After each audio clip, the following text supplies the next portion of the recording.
Our webinar today is called Healthy Sleep Habits, helping you get a good night's sleep. Sleep is one of the three main pillars of health. As caregivers, we often sacrifice sleep to care for others, to worry about our loved ones, and to run through our endless responsibilities. Now more than ever, we need to be sleeping well to better our immune systems and overall health. Our speaker today is Alanna McGinn. Alanna is the founder and certified sleep expert of Good Night Sleep Site, a global sleep consulting practice. She serves on the faculty of the Family Sleep Institute and is the host of the This Girl Loves Sleep podcast. Alanna has established Good Night Sleep Site as a worldwide brand and a #1 sleep resource for families. So I want to welcome Alanna. If you want to turn on your camera and your sound, and I'll turn it over to you. Thank you so much. Hello, everyone. It is my absolute pleasure to be speaking to all of you today and talking about how we can incorporate some healthy sleep to better our overall health.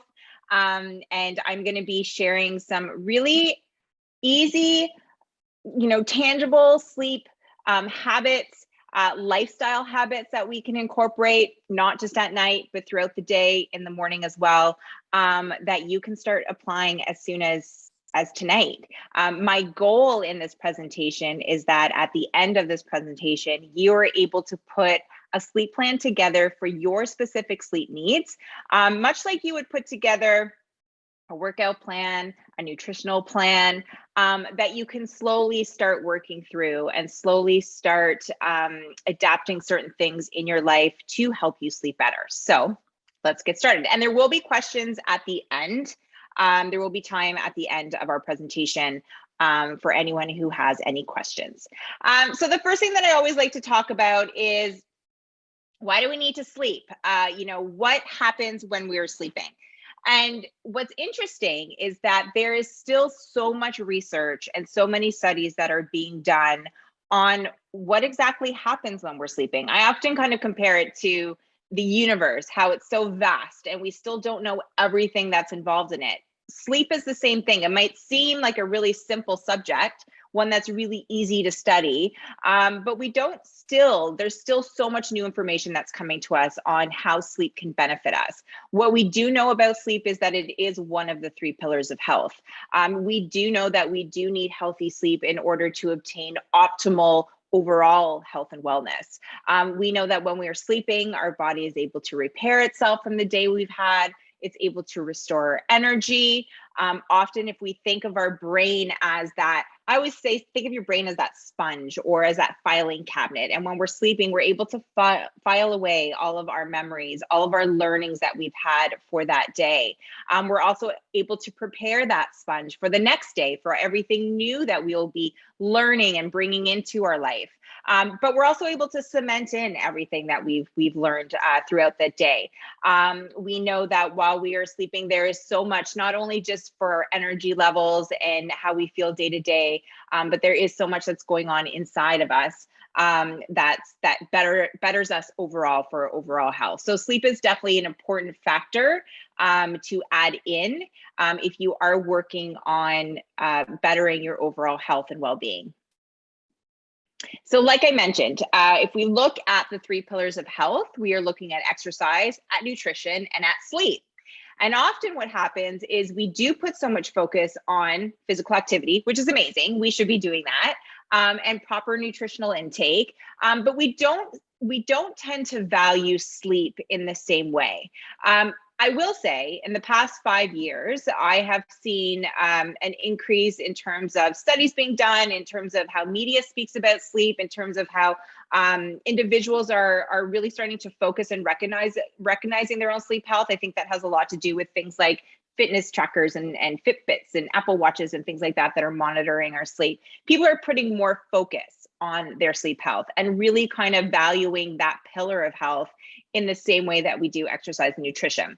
So instead of looking at them as columns, think of them more as that triangle, with sleep really being the foundation of our other two pillars. Because what happens is, if when we're not getting the right amount of sleep, not just the right quantity of sleep, but also the right quality of sleep, we don't have the energy to work out, the last thing you want to do is go to the gym or practice an in-home workout because we're tired. We just don't have the energy to do it. We also aren't making great nutritional choices when we are suffering from sleep deficit or chronic sleep loss. We tend to crave more carbs, more sugars to bring our energy levels up.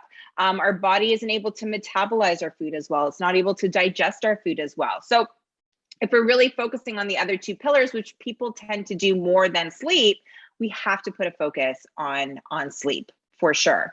On average, we need 7 to 8 hours of sleep, but everyone has their own personal basal sleep needs, meaning, you know, an individual like myself might need those 7 hours consistent of sleep throughout the night, whereas someone watching might be fine functioning on 6. Someone else watching that might be fine functioning on maybe 9 hours of sleep. So on average, we say 7 to 8, but everyone has their own specific sleep needs. And I think it's important to recognize that.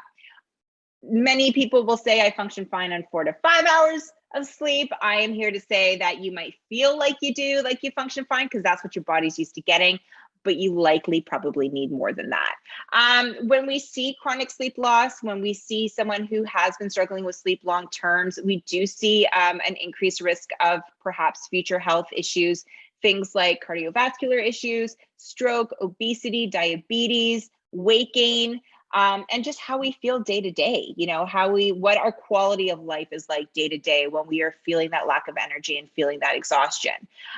We tend to kind of wear lack of sleep as that badge of honor. I think specifically in the caregiver role as well. We tend to, you know, you are a caregiver, you are looking after one person or others. And often that means that you're not putting your own needs first and your own sleep needs first. And you say, oh, I don't need that much sleep.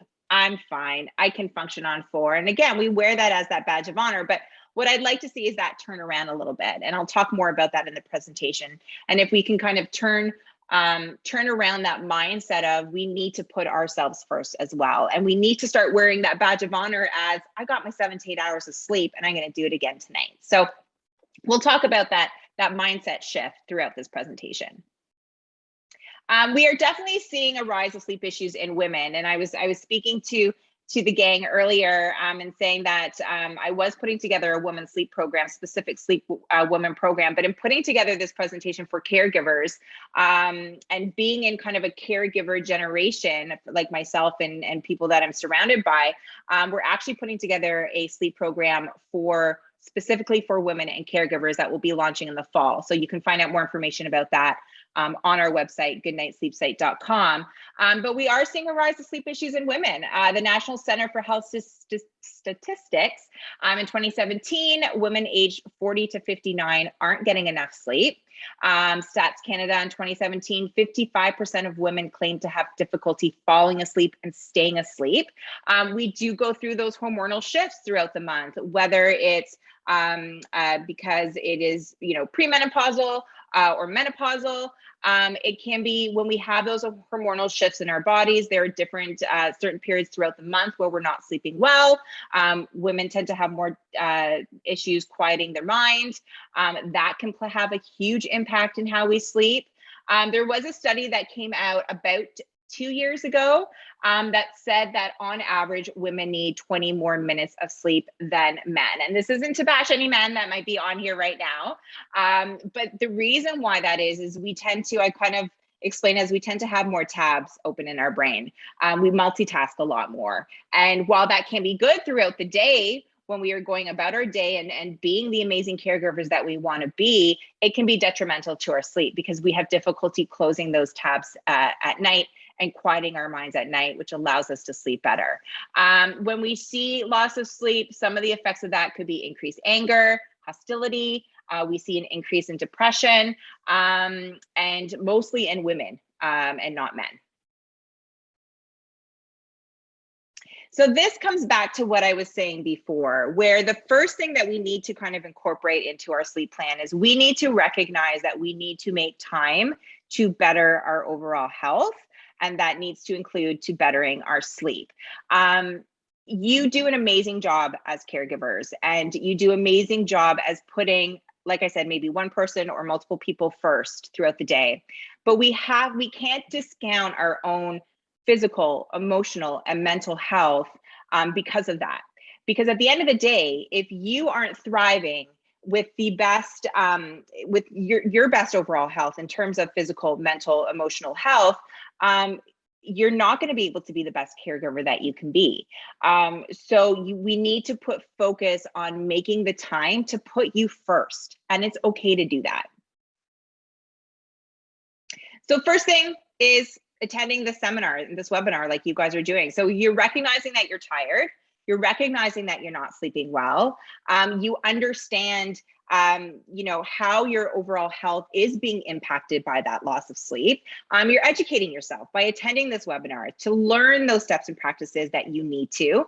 And then again, you're going to put, the right sleep and the right plan together to better your sleep. And something that I always talk about when we talk about putting the right sleep plan together, like I said before, it's like you would put together a nutritional plan. It's like you would put together a workout plan. A lot of the steps that I'm going to be talking about today aren't quick solutions. These are lifestyle changes specifically to change habits. And it takes 21 days to change a habit.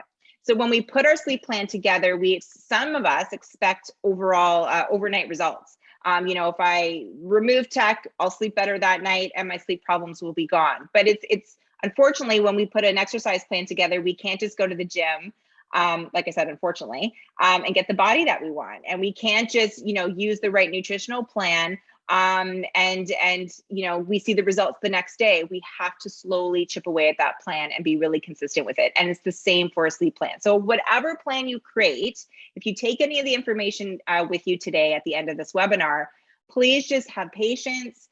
Don't be discouraged. Slowly work away at it. Find the support that you need to get through it. Understand that it's going to take time to see the results, but if you are consistent with the steps that you are taking, you will see progress and you will see those results. So the first thing that I always like to talk about is sleep hygiene. Sleep hygiene is the steps and practices that you will take in order to sleep well. And many of these steps, I'm gonna talk about some of the top sleep hygiene steps that you can take. Like I said, are habit changes, are lifestyle changes that you can incorporate.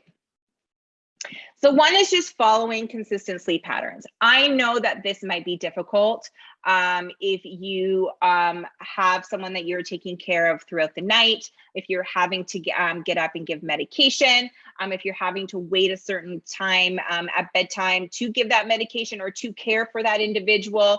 The nights where you can practice those consistent sleep patterns, I recommend you try to do so. So, keeping that consistent bedtime, keeping those consistent wake times will help adjust your natural body clock. It will help your body fall asleep a lot easier at bedtime, will help your body wake up a lot easier in the morning, somewhere you might not even need to wake up from that alarm clock. I always say practice that 80-20 rule. So 80% of the time, you want to really focus on keeping as a consistent sleep schedule together as you can, given your caregiver role and duties. And 20% of the time, life happens. Maybe one night you go to bed too late. One morning you sleep in a little bit or you wake up a little bit earlier, but practicing those consistent sleep patterns can definitely help. Something that I always notice, and you guys can go ahead and throw this in the chat, type A if you experience this also. I always find Sunday nights are the hardest to get a good night of sleep. So type A if you find Sunday nights are the roughest nights for sleep. And a lot of people are typing A. And a big reason why that is because of those consistent sleep patterns. Because what tends to happen is that Saturday morning, we tended to sleep in a little bit. Sunday morning, we tended to sleep in a little bit because it makes sense. It's the weekend. But what happens is we're not building enough. Yeah, a lot of you guys are typing A. We're not building enough drive to sleep, right? And when that's happening, we're not able to fall asleep well at night and get that restful sleep and consolidated sleep throughout the night. Our goal in the morning when we wake up is to build a strong drive for sleep. And, two ways that we can do that. One is having those consistent sleep patterns. So trying to wake up at the same time every morning if we can, and incorporating physical activity. I talked about the 3 pillars. I talked a lot about the sleep pillar, but physical activity, nutritional intake is also really important, and really trying to incorporate at least 30 minutes of physical activity throughout the day as best you can. Not only is that good for your overall well-being, but it's also going to help build that drive for sleep throughout the day, and therefore help you fall asleep a lot easier at night. Your bedroom. This is a topic that I'm talking a lot about right now, in that many of us now are working from home. Many of us are doing more remote work potentially, just within the past 2 years with the pandemic. And what happens is that our bedroom, is no longer being protected for sleep. Your bedroom should be for sleep only. We should be spending 85% of the time that we are in bed, we should be sleeping, because we want to consistently build that strong association between sleep and our bedroom. But what's happening now is our bedroom is becoming our home office, it's becoming our kids' classroom, it's becoming our entertainment center. It could just become the place that maybe you are escaping because you are busy in the caregiver role, and you just want that place to escape. But then what are we doing in the bedroom? We are surfing on our phones. We are, not focusing on sleeping. So we really want to protect the bedroom as best we can. So the first thing that I'm always talking about is really trying to remove that clutter. I understand that if you are working remotely and you are working from home or providing your services at home, logistically, you might not have a choice. Your bedroom might have to be your office. It might have to be a room in which you do something other than sleeping. But that's where we need to set those boundaries and really clear that clutter away, and really have that time card that you can punch where you're not focusing on something other than sleeping. So set those boundaries, have that time where you're able to kind of step away from work or whatever you're doing in your bedroom, and clear that clutter away. If, for instance, you are working from home and you have, file folders out and you're staring at work things before you go to bed, that's just going to amp up any kind of stress and anxiety that you might already be feeling. So try and clear away that clutter as best you can before you go to bed. Then we want to focus on our 5 senses. We really want to create that conducive environment that's going to help us sleep better. And the best way that we can do that is, like I said, focusing on those 5 senses, so that when we walk into our bedroom, we are feeling calm, we are feeling relaxed, we are in an environment in which is promoting sleep and promoting that tranquility, and creating that sleep-like sanctuary for us. So when we focus on sight, do we need things like blacking out our room? Is our room too bright? We're entering that season, thankfully, where, spring is coming, is around the corner. So mornings are going to be brighter, evenings are going to be lighter. Do we need to, darken up our rooms as best we can by incorporating blackout blinds? Even going as far as, what does your bedding invoke to you when you look at it? Is it a pattern, a fabric? Your pattern of your sheets and your pillowcases, does that provide you a tranquil feel and calming feel? If you have this like bright orange neon bedding, when you look at it, does it give you that relaxing vibe? So, it's going as far as even just focusing on the patterns and the colors that you're putting into your bedroom to allow you to have that quiet and calming feel. Then what are you feeling? What does your bedding say to you? I always say, whether you sleep alone, whether you share a bed with someone, your side of the bed should be specific to you. So if you need, perhaps you're a hot sleeper, you're a night sweater, do you need more breathable fabrics, more wicking fabrics, more organic and cotton fabrics? Whereas perhaps your partner is maybe a cold sleeper. They need the flannels, they need the big blankets. You can have separate blankets. Do you have physical needs, or physical pain where you need different pillows or different pillow than perhaps your partner? So just because you share a bed with someone doesn't mean you have to have the same blanket, you have to have the same pillow, you have to have the same bedding. Really specify your side of the bed to your specific sleep needs. In terms of scents, can you include, things like aromatherapy and calming and relaxing scents? In terms of taste, we don't want you eating big meals right before you go to bed. We want to limit that to at least 4 hours before you go to bed, but maybe you can have a nice calming and relaxing decaffeinated tea before you go to bed. So really creating that sleep space that's going to help you create that calming and relaxing environment to help you sleep better. And then bedtime routine is very important. You know, for those of us that perhaps have kids, even perhaps those that are in the caregiver role, you might be practicing a great bedtime routine for your children or for the individual that you are taking care of.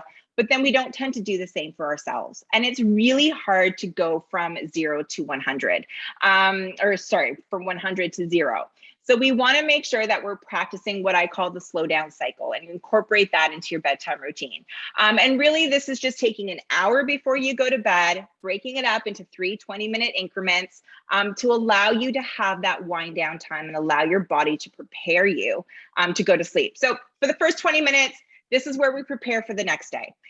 So this is where we can, prepare for the next day. If you have possible doctor's appointments for those you are taking care of, you're packing snacks, you're getting the water ready, getting the medicine ready, having all their ID and their health cards and information so that you don't have that to-do list swimming in your head when you're trying to fall asleep or when you have to go to bed, or when you wake up at 3 o'clock in the morning. So take that first 20 minutes to really properly prepare for yourself. The next 20 minutes is focusing on you and your own hygiene in terms of brushing your teeth, washing your face, getting changed in your PJs. Many of us are working from home now. So a lot of us are kind of going to sleep in the same thing in which we woke up in. But doing something really simple as changing into something new to go to bed is just a simple cue to your body and mind that it's now time to go to bed. So again, focusing on yourself, if you do your nightly beauty hygiene, whatever you do at night to help you go to bed. And then the last 20 minutes is, like I said, again, focusing on you. This is where you're going to include those activities that you want to include that perhaps you don't have time to include during the day because you are so busy taking care of others. This is where you can, and I'll talk about tech next, so I'm not going to get too much into that right now, but this is maybe where you can watch one of your favorite episodes of your favorite shows. You can read, you can do some meditation, you can do some mindful breathing, which we'll talk about more in the presentation. But this 20 minutes is really just focusing on you and that winding down time. So in the chat, if you want, I'd love to know what you guys do for your bedtime routine. If you have, or if there's any takeaways so far that you have from feel free to throw that in the chat. If you have any takeaway that you have so far from what we've talked about that maybe you think you'll include into your bedtime routine, what do you include in your bedtime routine that perhaps works really well for you that maybe others can learn from as well? If you want to throw that in the chat, please, by all means, go ahead.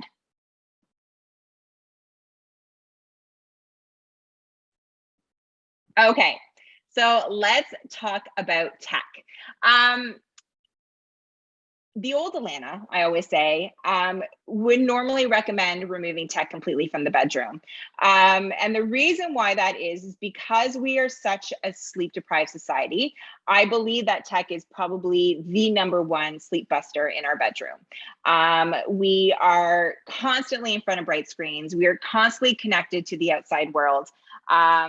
And it's not only cutting into our bedtime and pushing our bedtime out too late, but it's also amplifying any stress or anxiety that we are already feeling. So if you are someone who is really struggling with sleep, suffering from chronic insomnia, so acute insomnia is just a poor sleep period that we might have because perhaps we're not feeling well. Maybe again, we women, we go through hormonal shifts throughout the month. You're just not sleeping well because maybe there's a bit more stress and anxiety going on in your world at that time. It happens. It's happened to me. Chronic insomnia are individuals who have been struggling with sleep long-term, so weeks, months, even years. If you are an individual that is really struggling with sleep in terms of falling asleep at night, in terms of falling back asleep throughout the night, my advice to you is to clear tech out completely.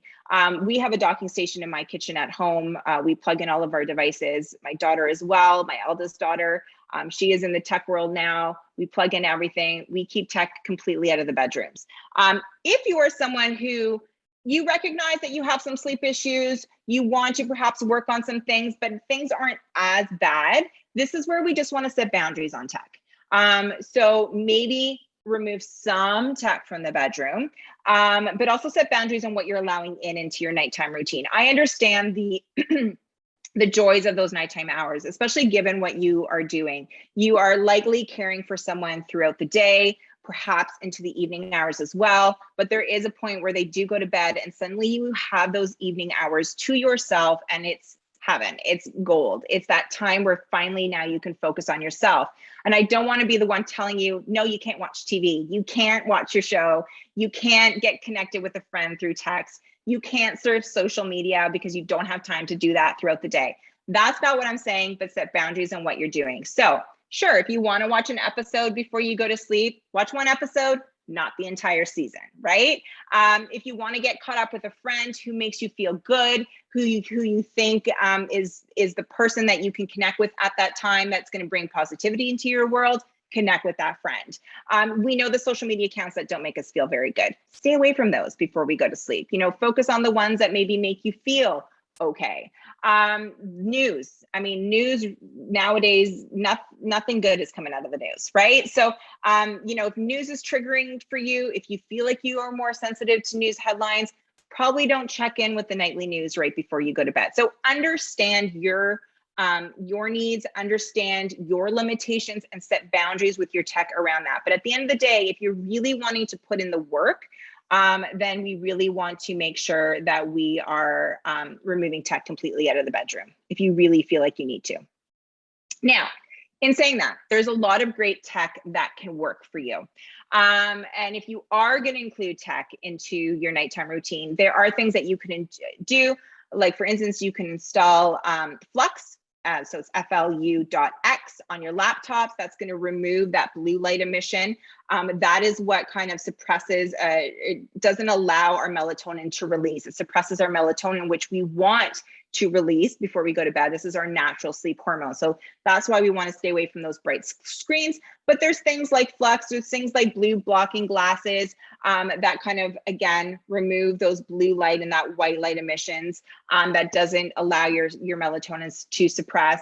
Even things as simple as the lighting that you're using in your home. You know, in the evenings, we want to focus on yellow, on red, on orange hues. You know, think of the sun setting, right?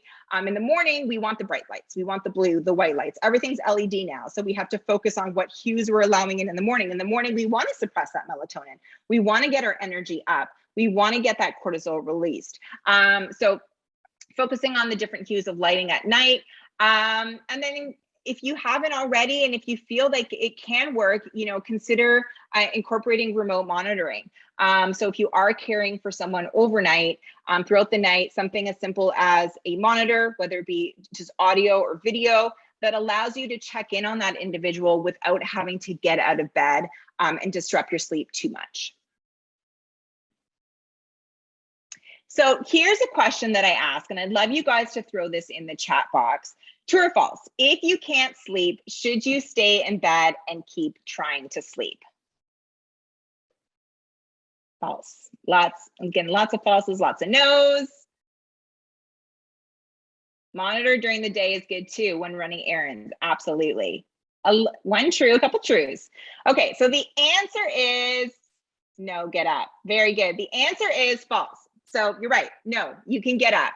And that's often a belief is if we are tossing and turning and we can't sleep, who wants to get out of bed at 3 o'clock in the morning? I completely understand that. But remember at the start of the webinar, I mentioned we really want to work on that strong association between sleep and our bed, right? We want to be sleeping we want to be aiming to sleep 85% of the time that we are in bed. So when we are waking up and we are tossing and we are turning and it's taking longer than 15 or 20 minutes, and now our mind is racing and now our anxiety and stress levels are going up because not only are we perhaps thinking about whatever is on our mind that time, but now we're stressing out, we're starting to clock watch, right? And we're stressing out about not being able to fall asleep. It's just that vicious cycle. So if it's taking you longer than 15 or 20 minutes to fall back asleep or to sleep when you go to bed at night, it's okay to get out of bed, do a quiet activity, leave your bedroom. Don't turn on every light. Don't check your email. Don't check your phone. Don't turn on the TV. But you can get out of bed and do a quiet activity until you feel tired enough again to try again. We want to keep those consistent sleep patterns. We want to have that consistent bedtime, but we also want to really focus on going to bed when we are tired, not just when we think we should be going to bed. So when we think we should be going to bed at 9, but perhaps your body isn't really sleepy enough until 10 or 11. That's actually when you should be going to bed. So it's okay to get out of bed, do a quiet calming activity, try again. You might have to do that a few times throughout the night. You might have to do that a few nights throughout the week, But the more you do it, the more, again, you're building that stronger association, the easier it will actually be for you to fall asleep or back to sleep if need be throughout the night. And then limiting daytime sleep. If you are someone who's really struggling with sleeping well, this is where I will say limit those daytime naps. Because remember, I was talking about that drive for sleep. If you are suffering from chronic insomnia, or if you've been having long-term sleep issues, we don't want to be robbing that drive throughout the day, which is only going to be making it harder to fall asleep. So it makes sense you want to take a nap because you're not sleeping well at night, but this is where things might get worse before they get better, and we want to remove that nap. If you're someone who sleeps okay, recognizes you need to make some changes, but for the most part, you're doing okay, to have a nap here or there is fine. And then to seek problems if, or seek professional help if there's an increase in problems. So if you are waking up thinking you're getting your 7 to 8 hours, you're following all the rules, you're waking up, but you're still waking up really tired, you're showing a lot of excessive daytime sleepiness, you're waking up with dry throat, perhaps headaches, your partner beside you is saying you're snoring, you're mouth breathing, you're stopping breathing when you're sleeping, this is worth then having that conversation with the doctor to see if perhaps you need to be sent for a sleep study done for sleep apnea. Insomnia and sleep apnea are probably two of the leading sleep disorders that we see. Sleep apnea does not discriminate. Often we think it's, overweight men, but it could be men, women, any weight, any race. So we want to, recognize the signs and then have that conversation with your doctor, who would then refer you to have that sleep study done. Okay, so we talked a lot about behavioral changes. So in terms of sleep hygiene, what are some habit changes, behavioral changes that we can make? There's also an emotional side to our relationship with sleep, especially if you're someone who has been struggling with sleep long-term and hasn't been sleeping well long-term. It makes sense that you probably don't have the best relationship with sleep, and your thoughts and your mindset about sleep isn't positive. So the first thing that we always like to talk about is the power of positive thought. If you have been struggling with sleep long-term, it makes sense that your thoughts on sleep are pretty negative. So I'm the worst sleeper. I know tonight I'm going to sleep horribly. I'm going to feel awful the next day. Everyone sleeps well but me. This just heightens any kind of anxiety or stress that you might already be feeling about sleep. So it's really important to change that mindset. This is what I was talking about earlier on how we speak about sleep. You might not even believe it. It might not even be happening. It might not be true in that moment. But the more positive we think about sleep, the more our brains are going to start to believe it. And that in turn can help us sleep better. So choose 2 or 3 mantras that you can say to yourself throughout the day. Things like, I've always been a good sleeper. I think I'm doing much better these days. I love my bed and I love to sleep there. Again, you might not believe it. It may not actually be happening, but the more you say it to yourself, say it out loud, say it in your head, say it to the mirror, write it in Post-it notes and plaster it all over your home, read it as you go through the day, the more you're going to start thinking more positively about sleep, and then therefore, in turn, start sleeping better. And then there's different mindful activities that you can include as well. So, again, in that 20 minutes increment at bedtime, if you want to include things like mindful thinking, being more present in the moment, you can practice that throughout the day when you're washing dishes, when you're going for a walk, when you're eating a meal. How does the soap smell? How does the washcloth feel on your hand? When you're going for a walk, instead of just putting in your headphones and focusing on, the song or the podcast that you're sleeping in, you've got your head down and your brain is swimming, look up. What are you seeing? What are you smelling? How does the air feel on your skin? How does your meal smell? How does it actually taste? And then incorporate that into bedtime. How do your pajamas feel on your body? How does your bedding smell? How does your pillowcase feel on your head? So being more present in thought. Journaling, which I'm going to talk about in a second. I'm a huge fan of mindful breathing. Focusing on breath work. More and more studies are showing that when we focus on our breath work, it lowers our heart rate, it calms our body and mind down, it puts us in a more relaxing state. I use it myself, whether it be at bedtime, whether it be throughout the day when I need to. And coming back to tech, there's a lot of great apps that can help you, guide you through meditation, through mindful thinking, through mindful breathing, because that almost can be that can be stressful too, thinking, okay, I'm so busy. Now I got to learn how to meditate. Now I got to learn how to do mindful breathing. There's a lot of great apps out there, things like Calm, things like Headspace, things like Breathe, that will guide you through that process. So it makes it a lot easier for you. And then coming back to journaling, practicing that personal pause, right? So taking time throughout the day, there's two ways you can do it. Take time throughout the day, a minute or two throughout the day, twice a day, go in a quiet corner. It doesn't have to be anything fancy, and just allow yourself to be in that present state of mind. Again, focus on your five senses. What are you seeing? What are you hearing? What are you feeling? What are you tasting? What are you, I'm forgetting the other sense, but you know what I'm trying to say. Just get into that calming mindset throughout the day. The other way of incorporating a personal pause is allow yourself time to stress out. And what I mean by that is we are so busy throughout the day. You are busy. Perhaps you have a full-time job, plus you're a caregiver, plus you have a family, or you're a caregiver, you have a family, whatever is going on in your world. Our days are full of distractions, and we don't allow ourselves time to work through, and we all have things to work through. We don't allow ourselves times to work through what we need to work through. So then what happens is when we go to bed at night, the distractions are gone, and that's when our brains just explode with everything, right? So allow yourself time throughout the day, again, a minute or two, maybe one or two times a day, to journal, write out that to-do list, work through those problems, work through everything that you have to do, things you're grateful for, things you have to accomplish, your next day goals, so that it's not swimming in your head when you do go to bed at night. And then the last thing that I always like to talk about is to practice rest. Often we think of rest as sleeping, and this, I know a lot of this has been to encourage you guys to sleep better, but it's also really, especially given what you guys do, and really, again, making that time, putting yourself first, it is so important to practice just the art of rest, and that's not sleeping. So if we look at physical rest, there's both passive rest and active physical rest. So passive physical rest would be the act of sleeping, so taking that nap. Active physical rest is going for a walk outside, practicing some stretching, maybe doing some light yoga or getting a massage. Mental rest is just allowing yourself to have that personal pause, right? To go into that quiet corner and just be more mindful in what's around you and get away from the sensory and the distractions.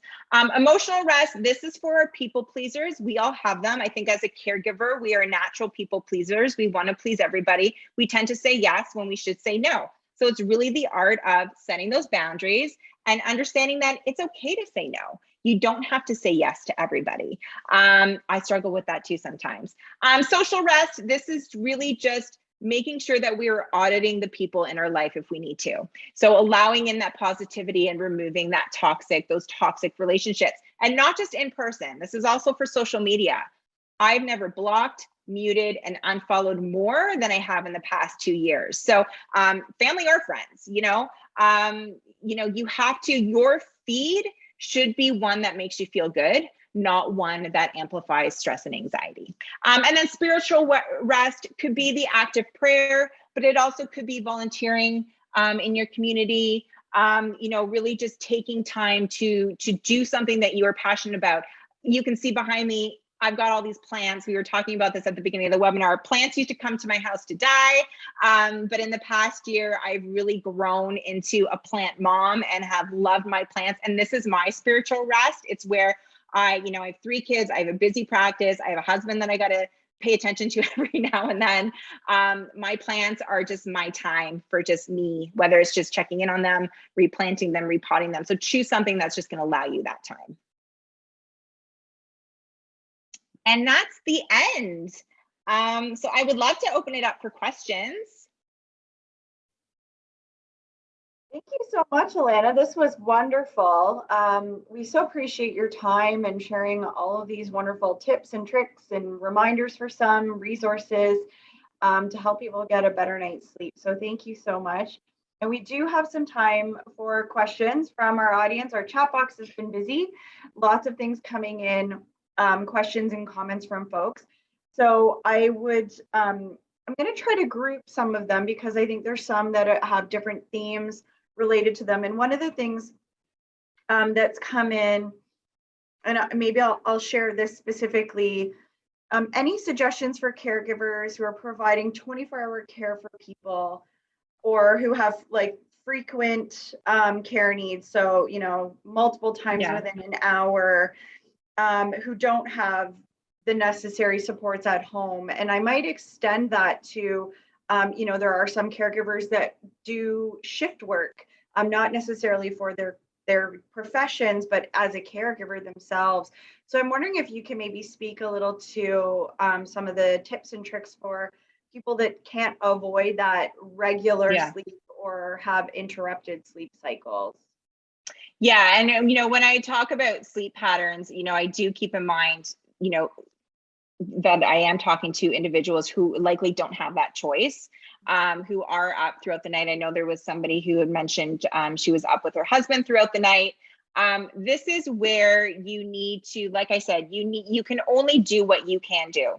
So if you are up multiple times throughout the night because of the individual that you're caring for, first thing I would say is if you can get any kind of outside help. I mean, if it's not where you can necessarily look for a service provider, but if there are friends or family that can help, even if it's just 2 nights a week, if it's 3 nights a week, just to give you those nights to get in that full night, I really recommend that you reach out. And this is going back to kind of making the time for you and putting you first. And if you've had hesitation to reach out to ask for help, my recommendation would be like, if you are really struggling with that, would be to take that step.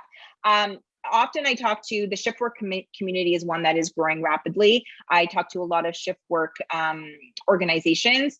The biggest takeaway that I give for them, if you can apply some of the tips that I've talked about today, because it is difficult given the routine and schedule that you do, the best thing you can do is look for that support in terms of look for others who are experiencing what you are experiencing. So for instance, if I'm speaking to a company of shift workers, can you put together a group of individuals where you guys can support and speak to one another? Because it can be a really lonely experience to be doing what you are doing and caring for, whether it is a loved one, whether it is a family member, whether it is an individual that you're caring for, and individuals around you aren't in that caregiver role. It can be a very lonely experience, which just heightens any kind of feeling of kind of discouragement and desperation throughout the night of wanting to get that sleep. Not only that, but when you're up at 3 o'clock in the morning and majority of the rest of the world is sleeping, again, it's a very lonely and isolating feeling. So this is where if you can put a support system together of a handful of caregivers where you guys can check in together and you can offer tips to one another and just really just be there for one another. I've seen that help huge in the shift work community. It is difficult because you are kind of at the mercy of the routine. But like I said, on the days that you can hit those bedtimes and hit those wake times and put in, apply some of these tips to help you sleep better, do so. If it means reaching out just to ask for help for a night, for 2, for 3, to give you that relief, it might be something to consider. Mm-hmm. Yeah, I really like that idea of having sort of a community of people you can connect with that have this specific need.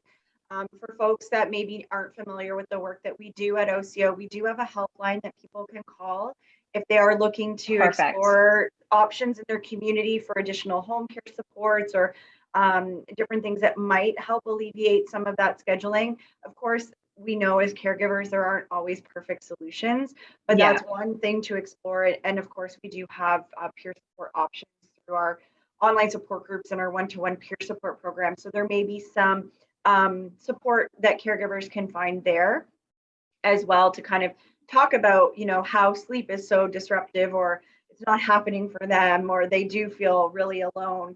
And kind of on the similar lines, we've had a couple of questions around stress and perhaps linking in that feeling of isolation. I know for a lot of people, especially as we're caregiving, the daytime hours can be really high energy, high stress, and we're go, go, go, go, go all the time. And in some cases, the nighttime is when everything calms down. And in a perfect world, we would be calming as well, but it's also when our brains get going and our stress starts to build, not just for us as caregivers, but for the people we're caring for as well, where there's no other distractions.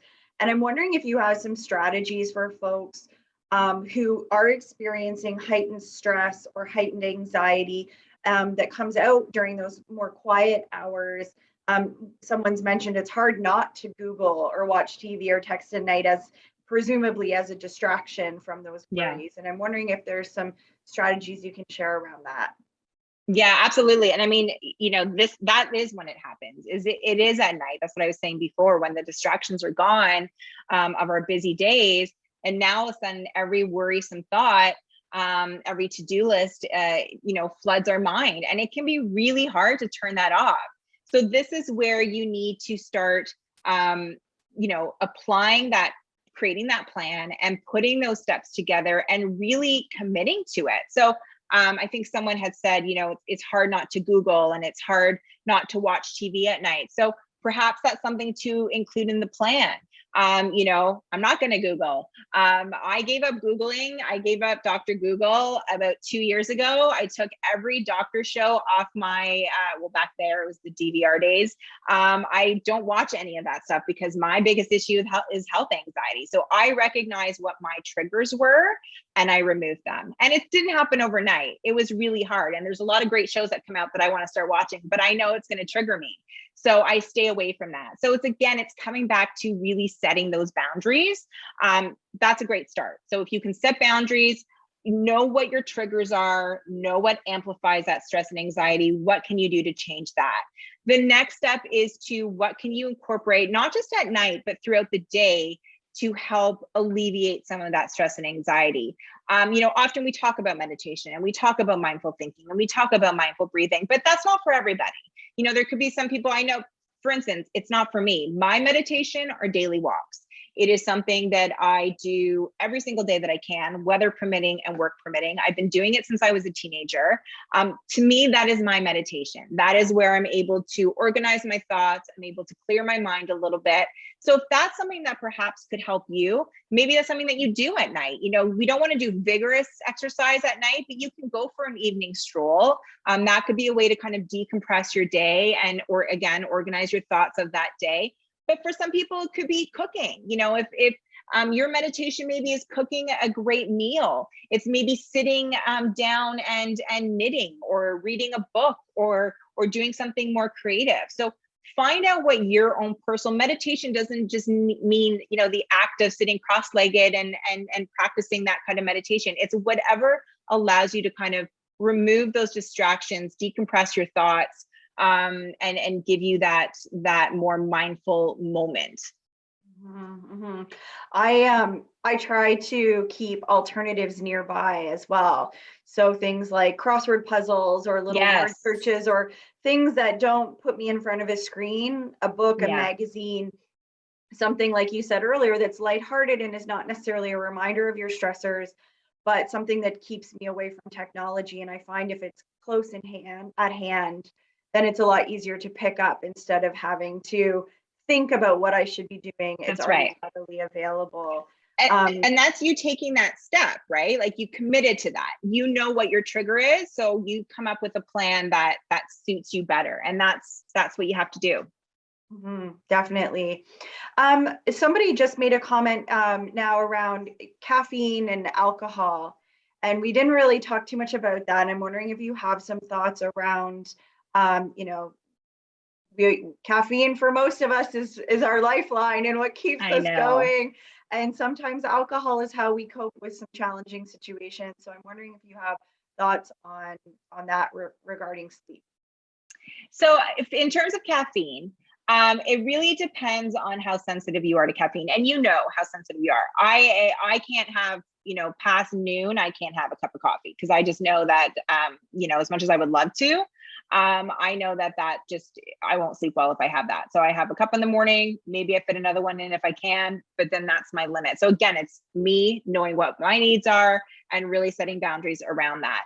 I also know some people, and I envy these people who can have a cup after dinner and they sleep fine. So you have to really know how caffeine affects you, and not just coffee, but things like pop and soda and chocolate, anything that has, caffeine in it, you might have to limit your intake. Typically, if you know that you are more sensitive with caffeine, I normally say to stop from noon on, to try not to incorporate any in your diet. In terms of alcohol, I know it's nice to have a glass of wine at night. I myself like to partake in that as well. But yes, alcohol might help us fall asleep. But what happens is it is after 4 hours, the alcohol starts leaving our body. And when the alcohol leaves our body, it causes more fragmented sleep. So if you are someone who, has that fragmented sleep, who tends to toss and turn more, or is unable to fall back asleep, it's probably something that you want to curb. Maybe just it's a Friday night thing. Maybe it's just a Saturday night thing rather than an every night thing. Yeah, and somebody's just clarifying about tea, and I think, so yes, there's caffeinated tea, but there's also herbal teas, and there's lots of Absolutely wonderful, delicious herbal teas that can give you a nice warm feeling and a lovely flavor, but doesn't have that high caffeine content for sure. Agreed. Yeah. I think we have time for maybe one more question before we wrap up. And I'm looking through my list of questions that get sent to me by my handy dandy team behind the scenes. And I'm wondering if maybe you can comment on, and I don't know if this is within the scope of the work that you do. So if not, that's understandable. But there have been some questions around the use of sleep aids through medication or supplementation. We hear about melatonin a lot. And so I'm wondering if that's something that you have thoughts on, or recommendations for folks when they're considering using additional sleep aids outside of the strategies that you've provided. So I can't touch on, because I'm not a doctor, I can't touch on actual sleeping pills and sleeping aids in that sense. That's a conversation. Anything that I talk about moving forward are all conversations to have with your doctor. In terms of melatonin, because this is a common question that I do get asked. It's very rare for us, and this is not necessarily for the individual that you're caring for. This is specifically for yourself. It's very rare for you to be deficient in melatonin. Melatonin is a natural sleep hormone, one that we all encompass. So it's very rare for us to be, like I said, deficient in it. It is a simple test that you can take, that your doctor can give you to see. What I see now is, because melatonin is so readily available, people often equate it to a sleeping pill, and that's not what it is. It is a supplemental hormone that you're taking that likely isn't the right dose for you, isn't being secreted in the same way that your natural melatonin is. If you're really looking to increase your melatonin in the best natural way possible, look to your external environment, and that's really the light and the dark of the day. So when it's light out, that's when our melatonin suppresses in the morning. At night, this is why we want to remove those screens. We want to darken up a room. That's going to help release that melatonin. The supplement that I like, I would say the M that I like is magnesium. Health Canada, I think, came out with a study stating that 84% of Canadians are deficient in magnesium. There's a lot of great food sources for magnesium. But if you are looking, again, this is a conversation to have with your doctor.